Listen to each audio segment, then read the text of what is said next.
안녕하세요. 네, 반갑습니다.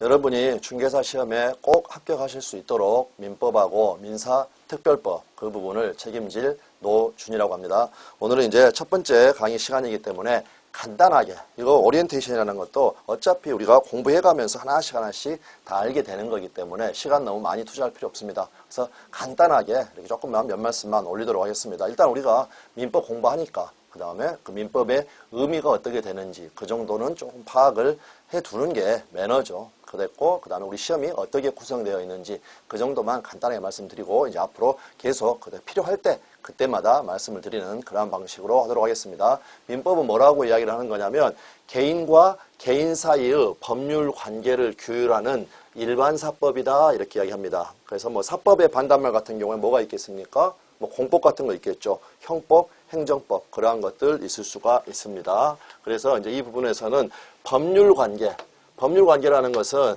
그 사람과 사람 사이의 관계라는 건 여러 가지가 있죠. 뭐 친구 관계도 있고 애정 관계도 있고 그런데 법에 의해서 규율되는 관계를 법률 관계라고 합니다. 그럴 때 그 부분에 있어서의 가장 큰 특성은 이렇게 권리와 의무 관계로 나타나게 된다. 권리와 의무 관계로 나타나게 된다. 그래서 가령 예를 들어서 뭐 택시를 탔다. 그럼 어떻게 됩니까? 기사님 같은 경우에는 대금을 받을 수 있는 그런 권리가 생기는 거고 그 다음에 또 어떤 의무가 발생합니까? 목적지까지 손님을 안전하게 모시다 드려야 될 그러한 의무가 발생하게 된다는 거죠. 또 반대로 손님 입장에서도 마찬가지입니다. 편안하게 내 목적지까지 잘 데려달라. 그런 식의 권리가 생기는 거고 대금 지급 의무가 발생하는 거고 그래서 그 관계들 자체가 이렇게 권리 의무 관계, 법에 의해서 규율되는 관계 그러한 부분을 법률 관계라고 한다. 이제 이렇게 말씀을 드리겠습니다. 그랬고 우리 시험 같은 경우에는 우리 민법 같은 경우에는 재산법하고 가족법 크게 그렇게 나눠져 있습니다. 그런데 가족법 같은 경우에는 이제 그 가족 관계에서 발생하게 되는 권리 의무 그러한 것을 이야기하는데 그 부분은 우리 시험 범위가 아니죠. 그렇기 때문에 우리가 결국 공부를 하는 부분은 이 재산법 부분을 공부를 하는데 이제 재산법 부분에서도 전체가 시험 범위인 거는 아니고요. 일단은 여러분이 어떤 재산 이렇게 하면은 머리에 떠오르는 거 부동산, 핸드폰 그러한 것들 거기에 대해서 그 물건에 대해서 내가 가지고 있는 권리를 뭐라고 하느냐 물권이라고 합니다. 물건에 대한 권리. 그럴 때 이제 물권의 가장 대표적인 게 바로 권리의 제왕이라고 불릴 수가 있는 소유권이 되겠죠. 내 부동산, 내 핸드폰 그런 식으로. 그 다음에 또 채권이라는 게 있습니다. 채권이라는 건 뭐냐면 사람에 대한 권리입니다. 물건에 대한 권리가 아니라 한 달 동안 열심히 일했다. 그러면은 사장님한테 임금 받을 수 있는 그러한 권리. 은행에다가 예금을 해놨다. 은행으로부터 예금을 받을 수 있는 예금 채권 같은 거. 그래서 사람에게 어떤 급부, 뭐를 해달라 이렇게 청구를 할 수 있는 그러한 권리가 채권이라고 한다는 거죠. 그래서 결국에는 이 채권의 발생 원인, 그게 우리가 여러 번 들어본 계약이라는 거죠. 매매 계약을 체결을 했다. 임대차 계약을 체결을 했다. 예금 계약을 체결을 했다. 그러면 그 계약에 의해서 이렇게 채권이 발생한다는 겁니다. 이제 그 부분들에 대해서 공부를 하는 겁니다. 그런데 이제 우리 민법의 특징이 뭐냐면 우리나라 사람들이 만든 건 아니고 독일 사람들이라든지 유럽 사람들이 그렇게 만들었다고 하는데 물권과 채권, 그러한 거 소유권과 채권이 있으면 얘들의 공통되는 것을 모아가지고 제일 앞에다가 끄집어냈습니다. 그걸 뭐라고 하느냐? 총칙이라고 합니다. 총칙. 그래서 총칙이라는 것은 이거는 각각입니다. 개별적인 물권, 그 다음에 채권. 그런데 각각의 그게 아니라 공통되는 거, 그러한 규칙을 공부를 하는 것을 민법 총칙이라고 한다라는 거죠. 그래서 이제 민법 총칙에서 10문제가 출제가 되게 되고요. 다음에 물권법에서는 14문제가 출제가 됩니다. 가장 이제 많이 출제가 되고, 그 다음에 계약법 같은 경우에는 계약법 전체가 우리 시험 범위가 아닙니다. 그 중에서도 계약법 총론하고 그 다음에 계약 강론 중에서도 계약 강론도 전부가 아니라 매매, 교환, 임대차 그렇게 세 가지의 계약 유형을 공부를 하는데 범위는 상대적으로 가장 적고 그 다음에 출제되는 문제는 10문제가 된다는 거죠. 민법 총칙하고 똑같습니다. 그래서 이제 우리가 여기가 그 계약법이 우리 전략 포인트가 돼야 되는 그러한 부분이 되겠습니다. 양은 적고 문제는 똑같으니까.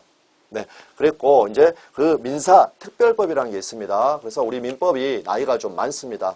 그래서 58년 개띠해에 우리 민법을 만들어 가지고 60년 1월 1일부터 시행을 했습니다. 그러니까 어느덧 이제 50대 중반에 들어가고 있는 거죠. 그럴 때 이 민법이 지금까지 이렇게 시행이 되어 오면서 많은 부분들의 개정은 별로 없었습니다. 우리 시험 범위가 아닌 가족법 부분에서 이제 뭐 남녀 평등이라든지 그러한 것들 때문에 이렇게 바뀌는 그러한 부분들이 있었지만 재산법 부분에서는 크게 바뀐 부분이 없다. 그러면 나이가 너무 오래되어 있으니까 민법에서 이렇게 규정을 하고 있는 제도들 그런 것들을 구체화하고 그 다음에 또 보완해 주기 위해서 여러 가지 특별법들이 나왔는데 그 특별법 중에서 5개가 이제 우리 시험 범위에 들어와 있다라는 거죠. 뭐 주택임대차보호법, 상가건물 임대차보호법 그러한 것들이 대표적인 경우가 되겠습니다. 그래서 그 특별법 5개에서 6문제가 출제가 됩니다. 6문제가 출제가 된다. 그런데 우리 시험은 어떠한 식으로 이제 출제가 되냐면 객관식 시험이죠. 그래서 40문제 시험 중에서 이제 그 꽈락 없이 60점을 맞아야 되는 평균 60점을 맞아야 되는 그러한 시험입니다. 그러면 문제를 보면 다음 설명 중에 옳은 것은 내지는 틀린 것은 이렇게 되어 있고 그 다음에 그 뒷부분에가 뭐라고 써져 있냐면 다툼이 있으면 판례에 의한 이러한 식의 문제 형태가 아주 많이 출제가 된다는 겁니다. 작년 기준으로 봤을 때에는 이렇게 24회 기준으로는 31문제가 이렇게 출제가 됐습니다. 그럴 때 여기서 다툼이라는 거 뭐냐면은 학설 대립이다 이렇게 이야기가 되고 학자들 간에 견해가 대립이 된다. 학자들 간에 얘가 옳다, 얘가 옳다. 그러할 때 뭐에 따른다고 그랬습니까? 판례에 의한다. 근데 결론적으로는 그 판례가 뭐라고 이야기를 하고 있는가 그거를 공부를 해야 된다라는 거죠. 그럴 때 이제 1번부터 5개의 지문이 딱 나오면은 결국에 앞으로 우리가 지금 공부를 해가는 것은 이 지문이 옳다 그르다를 골라내야 되는데 거기에 대한 근거가 뭐냐? 즉 왜 틀리고 왜 맞았는가? 그것 자체를 근거를 지울 수가 있어야 되는데 그 근거는 뭘로 우리가 제시를 해야 되는 거냐면 조문하고 판례로 이렇게 해서 근거를 제시를 해야 된다라는 겁니다. 그럴 때 이제 이 판례 부분, 이 부분으로 근거를 제시를 해야 되는 부분들이 문제가 80%에서 한 75% 정도 출제가 되는 거고요. 나머지 부분이 이제 한 20%에서 25% 이 정도가 조문에서 출제가 된다라는 겁니다. 그렇기 때문에 이 학설 대립, 이 부분을 신경을 쓸 필요가 있겠습니까? 없겠습니까? 없다라는 거죠. 그래서 저희 교재는 이렇게 별로 불필요하게 학설 대립이 있는 부분들, 그 부분들을 최대한 시험이 안 나오니까 최대한 날려버려가지고 이렇게 조문과 판례 위주로 압축을 해놓은 그러한 특성이 있습니다. 그래서 그 부분. 결국에는 우리 시험은 3바퀴로 구성이 되어 있다. 이렇게 볼 수가 있습니다. 무슨 말이냐? 우리 시험에 합격하기 위해서는 무슨 말이냐? 조문하고 판례하고 그런데 조문과 판례들이 되게 많습니다. 되게 많지만 너무 신경 쓸 필요가 없는 게 뭐냐면 어떠한 조문이 중요하고 어떠한 판례가 중요한가는 이미 기출문제가 다 보여주고 있습니다. 그렇기 때문에 그냥 기출문제에 나와 있는 판례와 조문만 정확히 이해가 돼가지고 아 얘는 왜 틀렸다, 왜 맞다 그것 자체만 파악할 수 있으면 시험 합격하는 데는 무난하다. 그렇게 먼저 결론부터 먼저 말씀을 드려버리겠습니다. 그래서 앞으로 요것들을 계속 이제 중심적으로 공부를 해 나가게 된다라는 거죠. 네, 그렇게 먼저 한번 생각을 해 주시고, 일단 교재 잠깐만 보시겠습니다. 350페이지 이제 앞에 1번에서 법률관계라는 설명이 지금 나와 있고 그 부분 권리의무관계라는 내용이 나와 있습니다. 일반론이니까 한번 쭉 읽어보시면 되겠습니다. 다음에 이제 그러면 그 2번에는 권리변동이라는 단어가 나와 있습니다. 권리변동. 권리변동은 권리가 사람처럼 발생해서 태어나서 자라는 것처럼 변경하고 그 다음에 죽는 것처럼 이렇게 소멸하는 이 과정이 바로 권리 변동이다. 이렇게 이야기를 합니다. 그래서 대표적으로 이제 매매 계약을 한번 생각을 해보시면은 매매 계약에서 갑이 뭐라고 하는 거냐면 을아 너 내 부동산 1억 원에 살래? 이렇게 이야기를 했다라는 겁니다. 그랬더니 을이 고민을 해보다가 좋다. 내가 1억 원에 살게. 그랬을 때 이 약속을 하자. 계약을 하자고 요청을 했던 이 사람의 의사표시, 특히 시간적으로 이렇게 선행하는 그러한 의사표시를 청약의 의사표시다. 이렇게 이야기를 합니다. 그러면 이쪽에서 이제 오케이 했죠. 그것을 승낙의 의사표시다. 그렇게 이야기한다는 겁니다. 물론 이 부분은 자세하게 배우는 것은 계약법에서 배웁니다. 청약의 의사표시, 승낙의 의사표시 더 개별적으로 배우게 되는 거고, 그 다음에 두 개가 맞아 떨어졌다. 이걸 뭐라고 하느냐? 합치됐다. 이렇게 이야기를 합니다. 그러면 합치되면 매매계약이 성립되게 되고, 그 다음에 이 매매계약이 이제 효력이 발생하게 되면은 결국에는 갑하고 을한테 권리 의무가 발생을 하게 됩니다. 그럴 때 그 권리 의무 어떤 거 발생하겠습니까?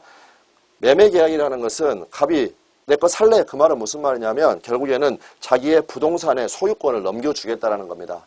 공짜로 줄 수는 없죠. 그 말은 대신 대금을 받겠다. 그 이야기를 하는 거죠. 을 역시도 마찬가지죠. 1억 원을 지급하겠다. 대신 소유권을 받겠다. 그러다 보니까 이 매매 계약에 따라서 권리 의무가 발생을 하게 되는데 갑 같은 경우에는 소유권 넘겨주겠다 약속했기 때문에 소유권 이전 의무가 발생하게 된다라는 거죠. 그랬고 을 같은 경우에는 대금을 지급하겠다라고 약속을 했기 때문에 대금 지급 의무가 발생을 합니다. 그런데 권리와 의무 관계는 동전의 양면입니다. 동전의 양면. 얘가 대금 지급 의무가 있으니까 어떻게 됩니까? 이 사람은 대금 지급 채권, 1억 원짜리 채권이 생겼다라는 거죠. 그 다음에 이 경우에 있어서는 갑이 소유권 이전 의무가 있기 때문에 다시 또 이렇게 을이라는 사람은 소유권을 이전해달라고 청구할 수 있는 그러한 채권이 발생하게 됐다. 그랬을 때 이 부분에 있어서 지금 여기에서는 각각 권리 의무가 발생하게 된 이 부분. 그래서 일단은 권리가 발생하는 거기에 초점을 맞춰가지고 이제 점점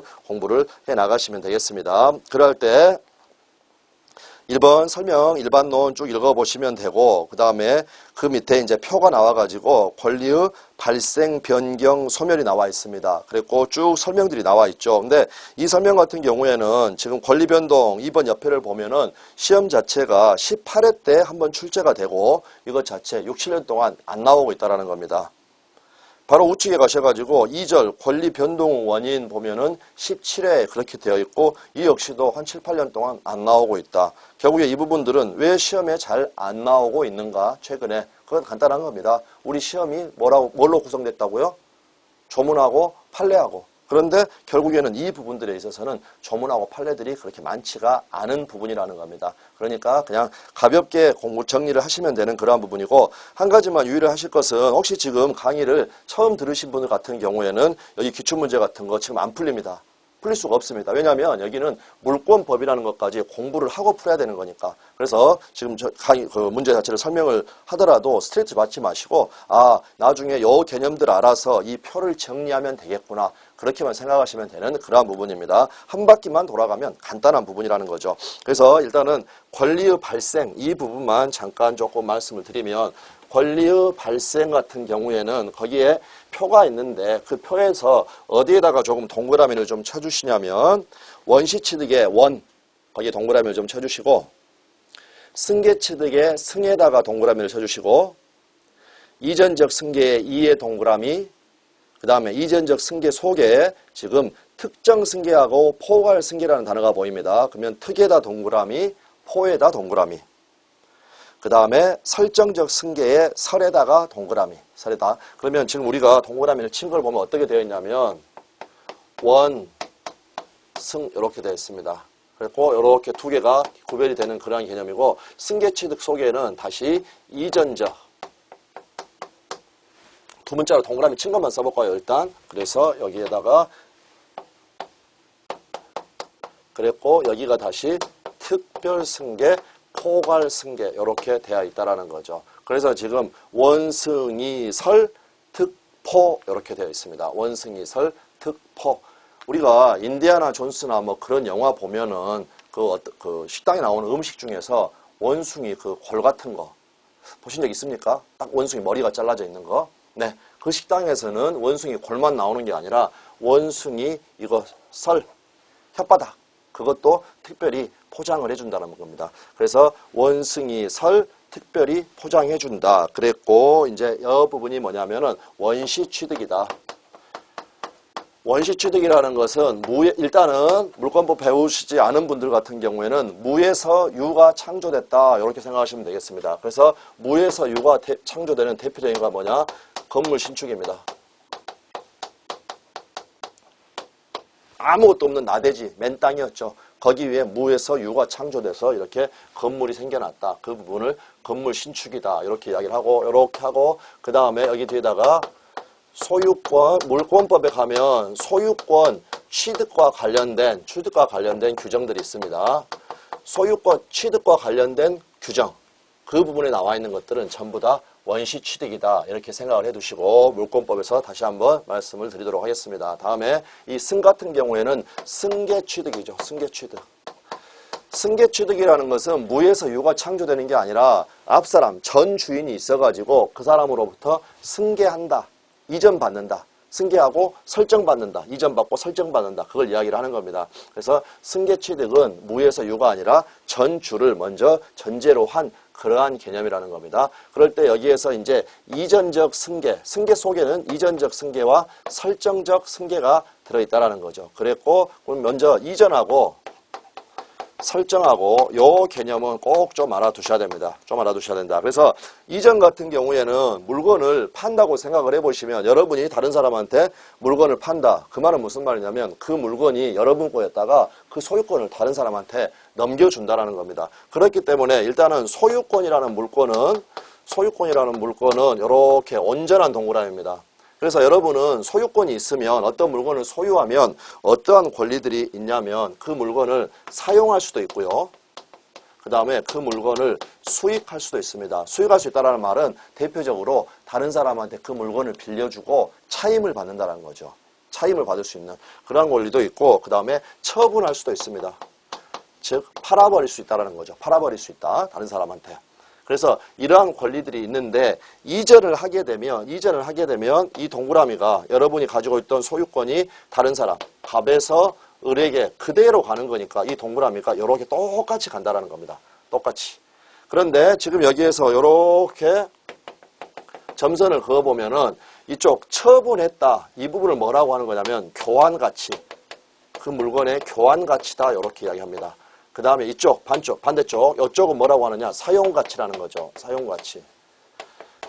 그래서 여러분이 이걸 전부 다 다른 사람한테 넘겨버린 게 아니라, 반쪽만 떼주는 것, 그걸 뭐라고 하느냐? 설정해준다. 이렇게 이야기를 합니다. 설정해준다. 그래서 예를 들어서 이렇게 돼 있죠.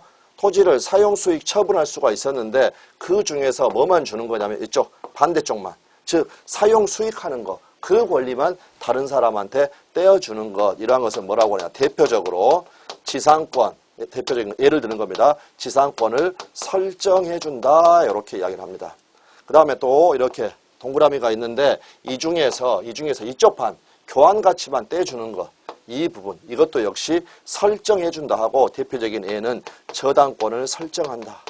이렇게 이야기합니다. 그래서 지금 여기에서는 이 개념만 잡아두시면 되겠습니다. 이전해준다라는 것은 그대로 다 넘겨준다. 설정해준다는 것은 반쪽을 떼서 준다. 반쪽을 떼서 준다. 앞으로 이제 물권법까지 포함해가지고 계속해서 나오게 되는 그러한 개념이니까 지금 개략적인 파악만 해두시면 되겠습니다. 그러면 이전적 승계는 원승이 설을 요 특별히 포장해준다. 특포를 이제 어디에다 넣어야 되는가? 그것만 하시면 되겠죠. 설에다 넣는 게 아니라, 설에다 갖다 붙이는 게 아니라 이전에다가 갖다 붙인다. 그래서 특별 승계와 포괄 승계, 그 개념만 간단하게 설명을 드리겠습니다. 이것도 간단한 겁니다.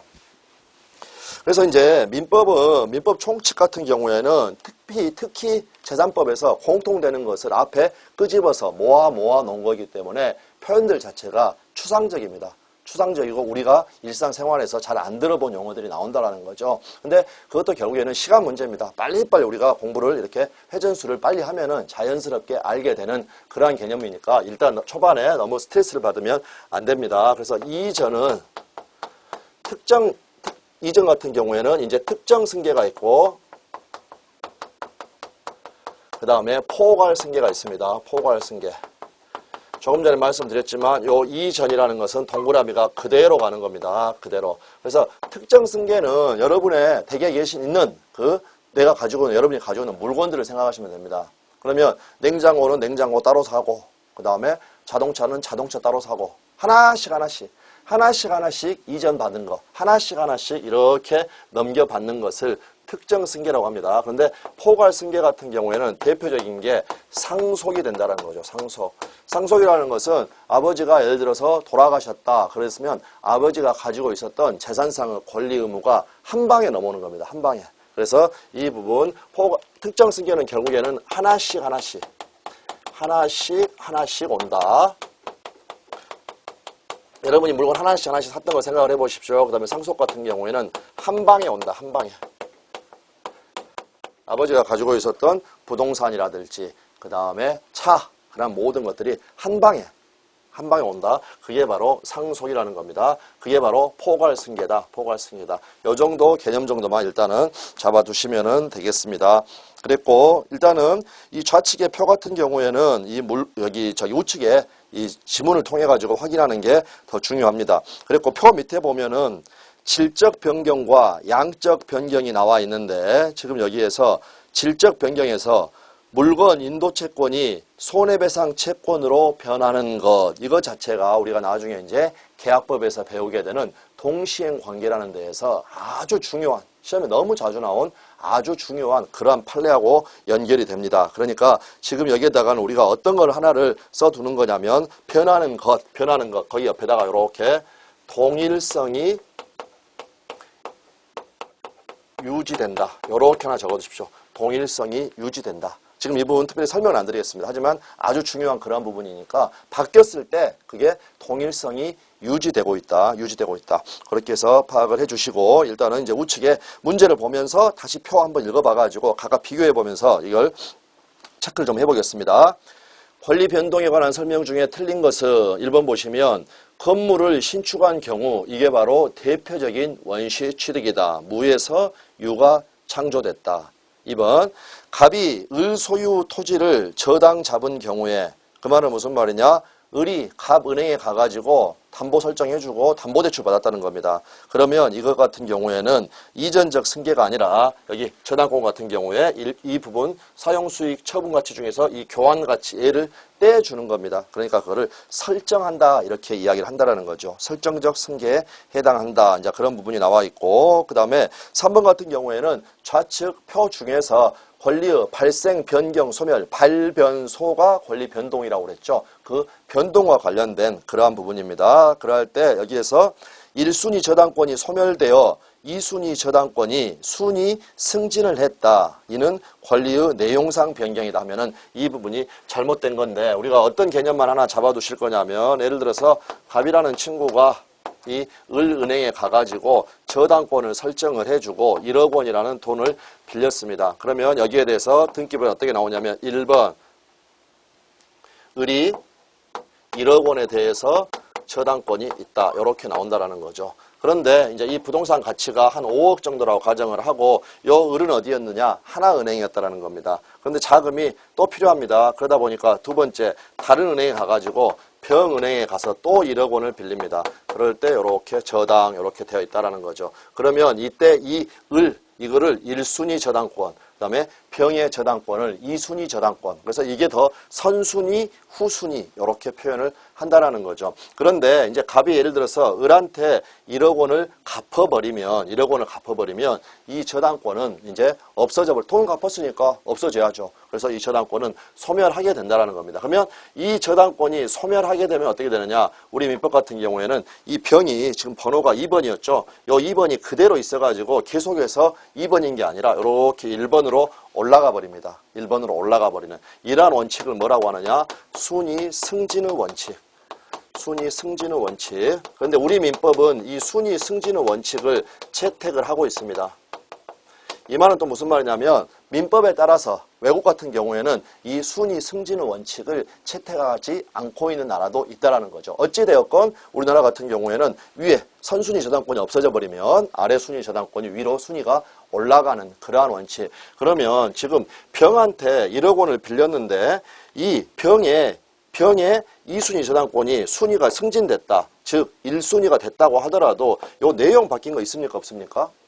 여전히 갑은 병한테 1억 원 빌린 거, 이게 1억 원이 1억 5천원 되는 거 아니죠. 또 병이라는 사람이 다른 사람으로 바뀌는 게 아닙니다. 결국에는 이거는 뭐만 된 거냐면 힘만 세지는 겁니다. 힘만 세졌다. 그래서 결국엔 어떻게 이야기할 수가 있냐면 파워가 세졌다. 파워업 이렇게 이야기할 수가 있다는 겁니다. 그러할 때 이처럼 힘이 세어지는 것, 힘이 세지는 것 이것은 우리가 작용의 변경이다. 권리의 작용 후 변경이다. 이렇게 이야기를 한다는 거죠. 작용의 변경. 그래서 내용의 변경이 아니라 작용의 변경이라고 이야기한다. 그 부분 하나 체크를 해두시면 되겠습니다. 다음에 이제 4번 같은 경우에는 갑이 소유하는 가옥을 을에게 매각해가지고 매각했으니까 갑은 그 소유권을 상실했죠. 그 다음에 을이 새로운 소유자가 됐죠. 그럴 때 이는 권리의 상대적 소멸이다. 이렇게 이야기를 합니다. 그러면 우리가 개념으로 상대적 소멸하고 대비되는 개념 요 개념하고 두 개를 구별하면 되겠죠. 그래서 민법에서는 상대적의 반대말은 항상 이렇게 절대적이 됩니다. 그래서 절대적 소멸이 있다. 그러면 상대적 소멸과 절대적 소멸 한번 비교를 해보시면 갑이라는 사람이 부동산을 가지고 있었는데 이 부동산이 벼락을 맞아가지고 다 타서 없어져 버렸다.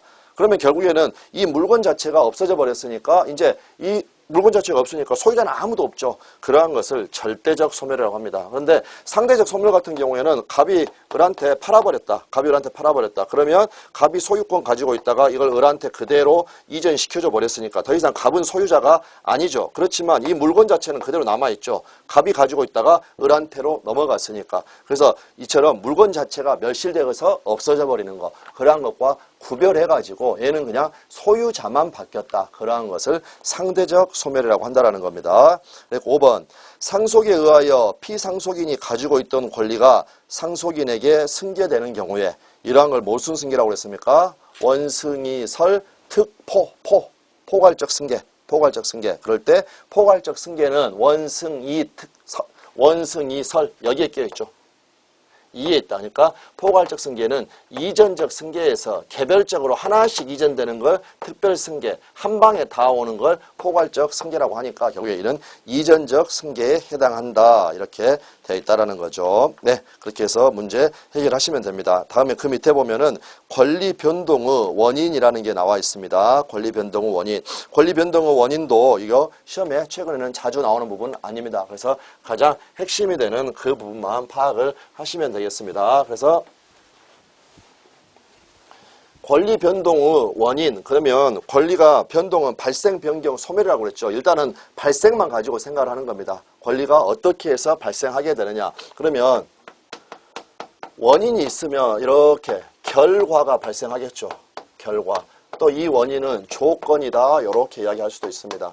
그래서 이 부분을 이제 좀 고상하게 법률적인 용어로 표현을 해보면 조건이다. 이렇게 해가지고 요건 이렇게 합니다. 요건. 그 다음에 결과다 이렇게 해서 효과, 조건, 요건, 결과, 효과 이러한 식으로 그랬을 때 이제 그 앞에다가 뭘 붙여줘야 되겠습니까? 법률 관계에 대한 거니까 이렇게 법률 관계, 법률 효과 이렇게 된다라는 겁니다. 그러면 법률 효과라는 것은 뭐냐면 권리 의무가 발생하는 겁니다. 발생, 변경, 소멸인데 우리는 그냥 발생에다가 일단 초점 맞춰가지고 매매계약 체결했더니 각각에게 권리 의무가 발생했더라 이렇게 생각하는 겁니다. 그래서 권리 의무의 발생. 그랬고 법률 요건 같은 경우에는 권리 의무를 발생시킨 원인이 되니까 대표적인 경우가 바로 매매가 되겠죠. 매매. 그래서 매매를 하게 되면 이렇게 매매계약에 따라서 아까 우리가 본 것처럼 소유권 이전 의무라든지 대금 지급 의무라든지 그러한 권리 의무가 발생하게 된다. 그랬을 때 이제 이 법률 요건 앞에 있는 게 한 단계가 또 있다는 겁니다. 그게 바로 뭐냐? 법률 사실. 그래서 이처럼 법률 사실이 있고 법률 요건이 있고 법률 효과가 있게 된다라는 거. 그래서 이제 시험에서 알아둘 건 뭐냐면은 얘는 1층에 사는 겁니다. 1층에. 법률 요건은 2층이고 그 다음에 법률 효과는 3층입니다. 3층. 그래서 아까 우리가 봤던 그 그림을 다시 한번 보면 갑하고 을하고 매매 계약을 체결을 했다. 그러면 이 매매 계약을 원인으로 해가지고 각각에게 권리 의무가 발생하더라. 그래서 의무만 한번 보면 어떻게 되겠습니까? 얘는 소유권 이전 의무.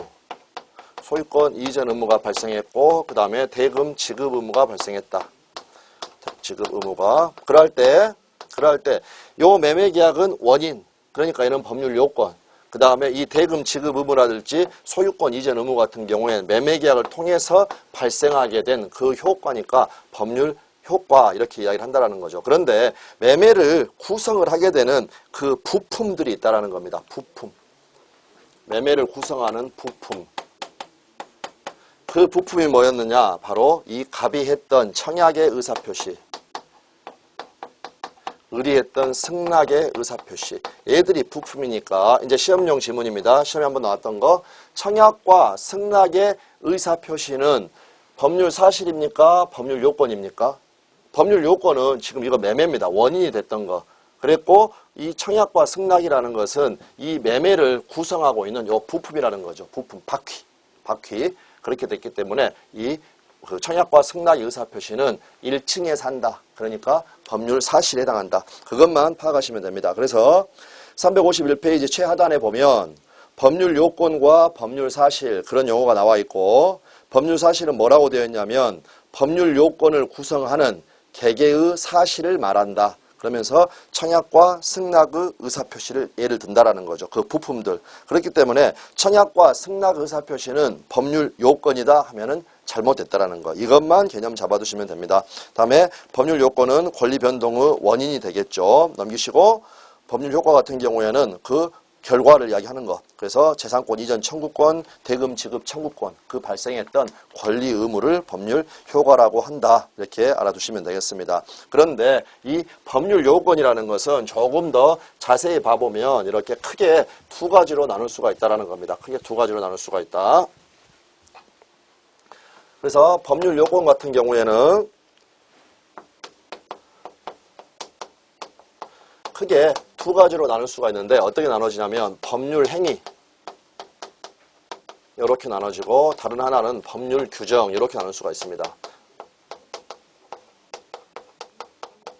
그래서 법률 행위라는 것은 여기 대표적으로 이 매매 계약을 들 수가 있는데 법률 요건이면 다시 여기에 따라서 권리 의무가 발생하죠. 즉 법률 효과가 일어나게 됩니다. 효과가. 그러면 조금 전에 을은 갑한테 1억 원의 대금을 지급해야 될 의무가 발생하게 됐는데 이거 자체를 누가 시킨 사람 있습니까? 예를 들어서 법에서 규정해 놓은 거 있습니까? 그런 것들이 없다라는 거죠. 그 말은 무슨 말입니까? 을은 왜 갑한테 1억 원을 주게 됐냐? 그거는 을이 원했기 때문입니다. 그래서 법률 행위 같은 것은 의도한 대로 내지는 원해서 물론 을이라는 친구는 지금 소유권을 이전받기 위해서 1억 원을 지급하는 거죠. 지급할 의무가 발생된 거죠. 그렇다고 하더라도 이 1억 원이라는 것은 법이 시킨 게 아니라 을이 원했다라는 겁니다. 을이 원했다. 그런데 법률 규정 같은 경우는 다르다는 겁니다. 이거는 의사와 무관하게 결국엔 누가 시키는 겁니까? 이거는 의사와 무관하게 요 법에 따라서 효과가 발생하게 된다. 그럴 때 이제 법률 규정으로서 우리가 좀 알아둬야 될 것들이 어떠한 것들이 있냐면 준법률행위라는 게 있습니다. 준법률행위. 이 준법률행위는 조금 이따 말씀을 드리기로 하고 그 다음에 준법률행위가 있고 대표적인 것만 말씀드리겠습니다. 다음에 부당이득이라는 게 있고 불법행위라는 게 있습니다. 불법행위. 그런데 이제 지금까지 쭉 말씀드렸던 것들 중에서 오늘 제일 중요한 거 드디어 나왔습니다. 드디어 나왔다. 바로 이 부당이득이라는 부분하고 불법행위라는 부분. 이 부분이 문제가 뭐냐면 우리 시험 범위가 아닙니다. 그러니까 우리 시험 범위가 계약법 중에서 계약법 총론하고 그 다음에 계약법 강론도 매매, 교환, 임대차만 들어갔다. 그 말은 무슨 말이냐면 계약법 부분이 범위가 더 넓은데 그 중에서 부당이득과 불법행위는 우리 시험 범위가 아닌데 우리 시험에 나오는 그 횟수들을 보면은 아주 자주 나옵니다. 그래서 제가 그 15회 시험부터 작년 24회 시험까지 그 파일을 전부를 놔두고 부당이득이라는 단어가 몇 번 나왔는가 한번 찾아봤습니다. 찾아봤더니 37번이 나왔습니다. 37번. 그랬고 불법행위는 그보다 더 나왔다라는 거죠. 더 나왔다. 그러니까 이 부분은 이미 이거는 우리 시험에 그냥 시험 범위다 그렇게 생각하셔야 됩니다. 다만 이거 자체 내용 들어가가지고 자세히 알 필요는 없다라는 거죠. 그렇기 때문에 가장 핵심적인 그 기본 개념만 알아두시면 된다라는 거죠. 기본 개념만. 그래서 일단 여기에서는 다시 한번 말씀드립니다. 얘들 앞으로 지금 개념 조금 안 잡아놓으면 매번 앞으로 갈 때마다 이거 헷갈리게 되고 그 다음에 머릿속에서 이건 우리 시험 범위가 아닌데 내가 이걸 왜 해야 되나 그렇게 가다 보면 나중에는 아주 크게 곤욕을 치르게 됩니다. 그러니까 미리 먼저 이거는 우리 시험범위다 이렇게 생각을 해두시고 일단은 이제 이런 경우 한번 생각해 보겠습니다. 갑이라는 친구가 노트북을 가지고 있는데 이 노트북을 이렇게 을이라는 친구가 절취해 갔다. 즉 을이 누구라는 겁니까? 도둑놈이라는 거죠. 도둑놈. 이렇게 되면은 대표적인 법률 규정이 여기서 대표적인 법률 규정이란 말은 무슨 말이냐면 요 갑이라는 사람이 노트북을 지금 도둑 맞았으니까 이 사람을 뭔가 권리를 구제해 줄 수 있는 그러한 규정들이 있겠죠. 물론 을을 감옥에 보냅니다. 감옥에 보내는데 그거는 형사적인 문제인 거고 민사적으로 어떠한 권리들이 인정이 돼야 될 것인가. 첫 번째 우리가 생각을 해볼 수 있는 건 뭐냐면 갑이 을한테 내 거니까 내 건데 너가 가지고 있으니까 내 거니까 돌려주라. 이러한 식의 권리가 인정이 돼야 될 겁니다. 그러한 권리를 뭐라고 하느냐? 소유물 반환 청구권이라고 합니다. 내 거니까 돌려주라. 그래서 이 소유물 반환 청구권, 우리 물권법에서 가장 핵심적으로 중요한 그러한 권리 중에 하나입니다. 그러면 얘를 감옥에 보내고 그 다음에 노트북은 돌려받았다. 그거 가지고 이 모든 관계가 다 끝났을까? 그거는 아니라는 겁니다. 만약에 을이 이거 훔쳐가지고 뭐 한 1개월 정도 사용을 했다. 그러할 때 을이 가서 사용했다는 겁니다. 이거는 뭡니까? 이득을 봤다라는 거죠. 그럴 때 요 을이 얻은 이득이 정당하냐는 겁니다. 정당하냐. 그랬을 때 정당하지 않다. 반대말은 무슨 말입니까? 부당하다. 왜 부당합니까? 훔쳐가지고 사용한 거니까. 그러할 때 너가 얻은 이득은 부당하다. 그러니까 반환을 해주라. 그게 바로 부당이득 반환입니다. 부당이득 반환. 이렇게 되는 거고 그 다음에 또 갑의 측면에서 보면은 갑은 지금 1개월 동안에 노트북을 사용을 못했죠. 그러니까 손해가 발생했겠죠. 그러한 부분, 그 부분을 해결해 주는 게 바로 불법행위. 불법행위를 이유로 해가지고 손해배상 청구를 받는 겁니다. 손배청 이렇게 써진 것은 손해배상 청구를 받는다 이렇게 생각하시면 되겠습니다. 그래서 이 부분들이 핵심적인 권리구제 수단, 우리 민법에서 아주 중요한 권리구제 수단인데 아까도 말씀드렸지만 우리 시험 범위가 아닌 것들이 있더라. 그렇지만 너무 핵심적인 그러한 구제 수단이기 때문에 마치 우리 시험인 것처럼 지문에서는 용어들이 자주 등장하게 됩니다. 앞으로도 지겹게 보시게 되는 그러한 부분입니다. 그래서 일단은 조금 친해져야 되고 그 다음에 이제 부당이득 반환 청구권하고 그 다음에 그 불법행위 그 관련돼 가지고 그림 하나만 이렇게 하셔가지고 부당이득 같은 경우에는 도둑은 이득을 본 겁니다. 이득을. 그 다음에 어떻게 됐느냐? 손실을 끼친 거죠. 손실을. 그런데 이 부분입니다. 여기가 법률상 원인이 없었다. 법률상 원인 없이. 이 말은 무슨 말이냐면 만약에 을이라는 친구가 갑의 노트북을 훔쳐간 거, 도둑질해 간 거, 그게 아니라 갑으로부터 차임을 지급을 하기로 하고 빌려갔다. 즉 임대차 계약을 체결을 했다. 그러면 을이 사용을 하고 있는 것은 법률상 원인이 있습니까? 없습니까? 임대차 계약을 토대로 해서 쓰는 거니까 그 경우에 있어서는 법률상 원인이 있죠. 법률상 원인이 있으면 부당이득 반환이라는 용어가 안 나온다라는 겁니다. 그래서 이제 이 부분이 아주 중요한 그러한 부분이고 앞으로 여러 번 보게 되는 그 부분이 될 겁니다. 다음에 불법행위 같은 경우에는 이제 도둑질을 했으니까 고의 과실이 있는 거고요. 고의 과실이 있어가지고 어떻게 됐느냐? 손해를 끼쳤다. 손해를 끼쳤다. 그랬고 그것은 위법하다라는 겁니다. 위법하다. 그러면 고의 과실이 있어가지고 손해를 끼쳤는데도 위법하지 않기 때문에 손해배상이 인정되지 않는 경우도 있을 수가 있습니다. 가령 집에 강도가 들어왔다. 그러면은 그 강도를 골프채로 그냥 머리를 내쳤습니다. 그럼 강도 어떻게 되겠습니까? 피 지일질 흘리고 기절하겠죠. 그러면 기절했다는 겁니다. 그러면 그 경우에 있어서는 골프채로 내려친 사람은 고의라는 게 있다라는 거죠. 고의라는 건 뭐냐면은 강도의 머리를 골프채로 내리치면 이 강도는 다칠 것이고 기절할 것이다. 그러한 것을 알면서도 감히 했다라는 겁니다. 고의 있죠. 그 다음에 강도 피 흘리면서 쓰러졌죠. 쓰러졌으면 고의도 있었고 손해도 발생을 했습니다. 그러할 때 반드시 손해배상을 해야 되느냐? 그렇지가 않다. 왜 그러느냐? 위법하지가 않기 때문에. 왜 위법하지가 않느냐? 정당방위라는 거 들어보셨죠? 정당방위라는 거. 그래서 그 경우에 있어서는 법이 허용을 한다는 겁니다. 그래서 중요한 단어가 나옵니다. 법이 만약에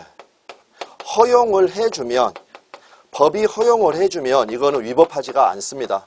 위법하지 않다. 그랬고 위법하지가 않으면 당연히 손해배상 의무가 발생하지 않게 된다라는 거. 그 부분이 상당히 중요한, 아주 중요한 부분이죠. 그래서 이제 앞으로 이 부분을 요 그림 두 개를 이렇게 이해를 해두시면 이제 상당히 도움이 많이 됩니다. 다시 한번 정리합니다. 이득을 보고 손실을 줬는데 임대차 계약 같은 거 없이 도둑질에 가서 사용한 거였으니까 그거는 법률상 원인이 없다. 법률상 원인이 없으면 부당이득으로 반환을 해라. 그 다음에 고의과실은 또 어떻게 이야기하기도 하냐면 귀책사유다. 책임을 물을 만한 사유가 있다. 그것에 의해서 다른 사람에게 손해를 끼쳤는데 법이 허용하지 않아서 그게 위법하다고 평가가 된다면 그때에는 불법행위로 인한 손해배상 채권, 손해배상 청구권이 인정이 된다. 그랬고 또 한 가지 용어 좀 정리 좀 해보겠습니다. 그래서 책임을 부담한다. 그래서 손해배상 책임. 손해배상을 해줘야 된다. 우리 뭐 뉴스 같은 데도 많이 나오고 그 다음에 이러이러해서 너는 손해배상을 해야 된다. 그럴 때 손해배상 같은 경우에는 일단은 채무불이행 책임이 있고 그 다음에 방금 말씀드렸던 것처럼 불법행위를 이유로 한 불법행위 책임이 있게 됩니다. 불법행위 책임. 그럴 때 이 두 개의 가장 큰 차이점은 뭐냐면 이것도 시험에 자주 나오는 중요한 부분입니다. 그런데 역시 또 둘 다 우리 시험 범위가 아닙니다. 그러니까 지금 어느 정도 이게 중요하구나. 그 개념 자체는 알고 계신다는 거죠. 채무 불이행 책임 같은 경우에는 계약관계가 있을 때입니다. 계약관계가 있을 때. 그 다음에 불법행위 책임 같은 경우에는 계약관계가 없을 때. 그래서 채무 불이행 책임 같은 경우에 뭐 예를 들어서 버스를 타고 가다가 버스를 타고 가는 게 아니라 길 가다가 버스에 치였다. 그러면은 그 버스하고 그 치인 그 길 지나가던 사람 같은 경우에는 둘이 아무런 계약관계가 없죠. 계약관계가 없으니까 그때는 불법행위로 인한 손해배상 책임을 진다. 이렇게 이야기를 합니다. 그런데 이 사람은 길을 지나가는 사람이 아니라 만약에 버스에 타고 있던 사람이 있었다. 그런데 그 버스 기사님이 잘못해가지고 다치게 됐다. 그러면은 버스에 탔기 때문에 둘 간의 운송 계약이라는 게 성립하는 겁니다. 그러니까 계약 관계에 있어서 이제 이때 책임을 지는 것은 채무 불이행 책임이다. 이래서 이러한 용어들이 있기 때문에 요 용어들이 앞으로 우리가 극복을 해야 되는 그러한 부분입니다. 그게 극복해야 한단 말이 왜 나오는 거냐면 우리 시험 범위여가지고 자주 그 부분을 공부를 하게 되면 상관이 없는데 그렇지 않다라는 거죠. 그렇지만 자주 나오는 그러한 부분이니까 꼭 이 부분을 알아두셔야 된다. 이제 그 부분 말씀드리겠습니다. 일단은 법률행위와 법률 규정에 의한 권리 변동에서 체크를 해두실 것은 법률행위라는 것은 당사자가 의혹한 대로 법률 효과가 발생을 한다. 물론 법이 이제 승인을 해줘야 되는데 그거는 이제 효력 요건이라는 데 가가지고 법률행위 가가지고 좀 공부를 하겠습니다. 다음에 법률행위 이외의 법률 요건으로서 대표적인 경우가 바로 법률 규정이라는 게 있는데 그거는 의사하고는 관계없이 법이 딱 시켰다라는 거죠. 일정한 권리 구제 수단 같은 걸, 제도 같은 걸 만들어 가지고 그 다음에 밑에 보시면 법률 사실에 분류해 가지고 표가 나와 있습니다. 그랬고 그 밑에 지금 법률 사실의 분류에는 각주번호 2번이 붙어 있죠. 밑으로 내려가 보시면 각주번호 2번 해가지고 쭉 한번 읽어보시면 어떠한 견해 적법행위 두 번째 줄 보시면 적법행위를 법률행위와 준법률행위로 구분하는 견해 적법행위를 의사표시, 의사실현, 사회정형적 행위, 준법률행위로 나누는 견해 이 나누는 방식들이 막 다르다는 거죠. 이게 바로 다툼이 있는 겁니다. 다툼이 있으면 뭐에 따라고 그랬습니까? 판례. 그런데 이 부분에 대해서는 판례가 없다. 그러면 중요합니까? 중요하지 않습니까? 중요하지 않죠. 그렇기 때문에 우측에서 보는 것처럼 한 7, 8년 전에 한번 나오고 이 부분이 시험에 안 나오는 그러한 부분이라는 겁니다. 그래서 우리는 그냥 가장 간략하게 요약이 된 요 지금 표 정도만 간단하게 보시면 되고 이것도 일일이 외우려고 하지 마시고 우측에 그냥 문제 풀면서 찾아가가지고 표에서 보고 그렇구나 체크만 해주면 되는 그런 간단한 부분입니다. 여기에서 우리 정력 낭비하고 하는 그러한 부분 절대 아니라는 거죠. 일단은 먼저 문제 자체로 한번 보시겠습니다. 법률 사실과 법률 요건에 관한 설명으로 틀린 것은 법률 사실은 몇 층입니까? 1층, 1층에 사는 애들, 부품들. 그 다음에 법률 요건은 2층이죠. 2층. 법률 요건이 있으면 바로 효과가 발생을 할 수가 있는 거죠. 그러한 것에 관한 설명으로 틀린 것을 골라봐라 이렇게 나와 있습니다. 1번 보시면 임대차 계약은 청약과 승낙이라는 의사표시의 합치로 성립하는 법률 요건이다. 아까 우리는 매매 계약을 예로 말씀을 드렸지만 계약 모든 것, 임대차뿐만이 아니라 계약이라는 게 바로 청약과 승낙의 의사의 합치로 성립하게 된다. 그거 알아두시면 되겠고, 그 다음에 2번 보시면 어떤 사정을 알지 못한다는 의미에서의 선의도 법률 사실이다. 선의도 법률 사실이다. 그래서 우리가 일상생활에서 선의, 악의 그렇게 이야기하는 거하고 그 다음에 민법에서 말하는 선의, 악의는 다릅니다. 그래서 뭐 좋은 뜻, 나쁜 놈이 가지고 있는 생각 그런 걸 이야기하는 게 아니라 선이라는 것은 몰랐다. 악이라는 것은 알았다. 이렇게 구별이 되게 되는데 이제 앞으로 우리가 배우게 되는 법률 규정들을 보면 선의, 악의 그런 단어들이 막 들어가 있다라는 겁니다. 그거는 법률 규정을 이루고 있는 개개의 사실이 된다라는 거죠. 그래서 그거는 법률 사실이다 이렇게 나와 있고 좌측 표현은 관념적 용태 해가지고 선의, 악의 그런 부분 나와 있습니다. 제목들 중요하지 않습니다. 그냥 이런 사실들 법률 규정에 이런 게 써져 있구나 나중에 확인하시면 되는 그러한 부분이고, 다음에 3번 시간의 경과는 사람의 정신작용에 의하지 않는 법률 사실이다. 그러면 여기에다가는 이렇게 조문 하나만 써두시고, 우리가 물권법에 가면은 매년 한 문제씩 반드시 나오는 점유취득시효라는 게 있습니다. 점유취득시효. 그랬을 때 이 부분을 가게 되면은 참 특이한 제도인데 20년간 시간이 계속 되게 되면 뭔가 이 권리를 세월의 힘에 의해서 취득시켜주는 그러한 제도가 있다라는 거죠. 그럴 때 20년간의 시간의 계속이 필요한데 그 시간의 경과라는 것은 사람의 정신작용하고는 아무런 상관이 없는 그러한 거죠. 그래서 이제 그 부분들이 나와 있는 거고, 그 다음에 4번 같은 경우에는 무권대리 가면 공부를 하게 되는 무권대리 행위의 추인 여부에 관한 상대방의 최고, 이거를 바로 의사의 통지라고 하는 건데, 이제 의사의 통지와 관련돼 가지고는 준법률행위라는 개념만 간단하게 말씀드리면, 준법률행위. 일단은 준법률행위는 법률행위는 아니죠. 법률행위. 그러니까 얘는 지금 법률 규정 중에 하나다. 아까 우리가 그렇게 했죠. 그러니까 얘는 법률 규정 중에 하나인데 이 속에가 의사의 통지 요 부분들이 들어있고, 그 다음에 관념의 통지라는 것도 있습니다. 관념의 통지라는 것도 있다. 그럴 때 의사의 통지 같은 경우에는 각종의 최고를 이야기한다. 최고라는 건 뭐냐면 물어보는 겁니다. 할 거요 말 거요 물어보는 것, 내지는 막 독촉하는 것, 확답을 촉구하는 것, 그러한 것을 최고라고 하는데 이제 그게 바로 의사의 통지에 해당하고, 그 다음에 관념의 통지 같은 경우에 얘는 좀 알아두셔야 됩니다. 그래서 지금 353페이지 보시면 위에 표가 나와 있는데 관념의 통지는 왜 알아둬야 되냐면 명백하게 판례가 이야기를 하고 있기 때문에 판례가. 그래서 판례가 관념의 통지로 들고 있는 게 얘가 바로 채권 양도 통지라는 게 있습니다. 채권 양도 통지. 그래서 이제 그 부분들 앞으로 채권 양도에서 공부를 하게 되겠고, 그랬을 때 얘들의 공통점은 뭐냐면 준법률행위는 법률행위가 아니죠. 법률행위가 아니고 얘는 대표적으로 법률 규정 중에 하나죠. 법률 규정. 그러면 여기에서만 마지막으로 정리를 하면, 만약에 법에서 최고를 했을 때의 일정한 효과, 이 효과를 규정을 하고 있다는 겁니다. 그러면은 이때의 이 효과는 당사자가 의도했기 때문에 발생되는 겁니까? 아니면 법률의 규정 때문에 발생하게 되는 겁니까? 당사자가 의도해서 효과가 발생되게 되는 것은 여기 나와 있는 법률행위. 이거는 원에서.